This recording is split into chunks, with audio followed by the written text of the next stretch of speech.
میں نے گیتا پڑھی, میں نے مہا بھارت بھی پڑھ لی, میں نے بدھزم پڑھا, میں نے جینزم پڑھا.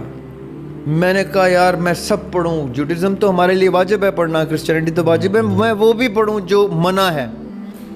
میں نے ٹیلیپیتھی پڑھی, میں نے پامسٹری پڑھی, میں پریکٹیکل پامسٹری کی ہوئی ہے, practical palmistry just to see how it works and why is it حرام. میں نے ہر وہ آکلٹ سائنس میں اپنے یہ بال سفید کیے ہوئے ہیں کہ اگر آپ مجھ سے پوچھیں گے تو میں آپ کو میری جو میں کتابوں کی ذکر کر رہا ہوں ان کتابوں میں یہ سارا مواد میں نے لکھ چھوڑا ہے کہ تمہیں کیا کیا کتاب پڑھنے کی اب ضرورت نہیں, تمہارے بھائی نے یہ کام تمہارے لیے کر لیا ہے, اس میں کیا کیا چیز ہے جو کام کیا وہ لے لو, باقی پڑھنے کی بھی ضرورت نہیں. یہ میرا فرض سمجھ کے میں نے کر دیا. اب میں آپ کو بتاتا ہوں یہ جتنی سائنٹیفک ڈس آرڈرز ہیں اس کا ایک علاج قرآن نے اتنا خوبصورت دیا ہوا, اور وہ آیت الکرسی. اچھا, سونے سے پہلے آپ آیت الکرسی پڑھتے ہیں تو اللہ تعالیٰ فرشتے تعینات کر دیتے ہیں آپ کی اس باڈی کی پروٹیکشن کے لیے جس میں روح کے جانے اور نفس کے قید ہونے کا پروسیس واجب ہو جاتا ہے فرشتوں کے لیے کہ اب ہم کھڑے ہیں دربان بن کے,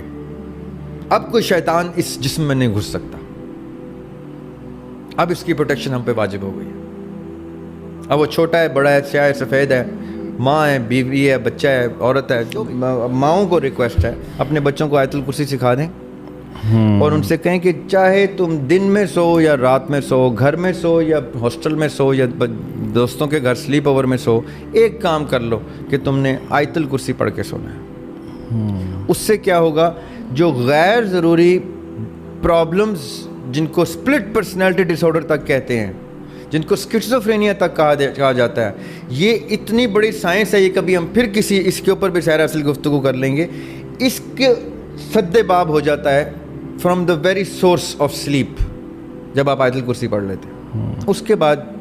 آپ کا بچہ بڑا جو بھی ہے وہ سلیپ پیرالسس بھی نہیں دیکھے گا انشاءاللہ, وہ سلیپ ایپنیا بھی نہیں دیکھے گا انشاءاللہ. میں سلیپ ایپنیا کا پیشنٹ رہا ہوں. اچھا, اور اتنا شدید پیشنٹ رہا ہوں کہ مجھے اس کا ماسک تک منگوانا پڑ گیا تھا بھائی سے امریکہ سے کہ اس کا ایک ماسک ہوتا ہے وہ پہن کے آپ سوتے ہیں, کیونکہ وہ نیئر ڈیتھ ایکسپیرینس ہوتا ہے, اس میں سانس بند ہو جاتی ہے اور آپ چھلانگ مار کے گرتے ہیں, سانس کی طلب میں آپ بھاگ رہے ہوتے ہیں پاگلوں کی طرح, سانس نہیں آ رہی ہوتی. پھر میں نے جب اللہ تعالیٰ کی طرف رجوع کیا اور کلام میں پاک پڑھنا شروع کیا, میں نے کہا کہ دیکھوں تو صحیح کہ ایسے کیا معاملات ہیں جس میں جو دین میں جس کا علاج نہیں, ایسا ہو نہیں سکتا. میری ساری بیماریوں کو, مجھے بہت سی بیماریوں سے اللہ تعالیٰ نے نوازا تھا, اللہ تعالیٰ بڑا کرم ہے میرے اوپر, اللہ تعالیٰ نے اس طرح کی نعمتیں بہت دی ہیں مجھے, تو مجھے ان سے ڈائریکشن ملی. تو میں نے آیت الکرسی سے اپنے سلیپ ایپنیا کا علاج نکالا. جب میں بھول جاتا ہوں آج بھی کسی وجہ سے, جلدی میں بے دھیانی میں پڑھتے لکھتے کہ کتاب وہیں پہ سر رکھ کے سو گیا, تو مجھے سلیپ ایپنیا جگاتا ہے اور میں ہنستا ہوں, میں کہتا ہوں آیت الکرسی نہیں پڑھی نا, یہ تجھے اس لیے تھپڑ پڑا.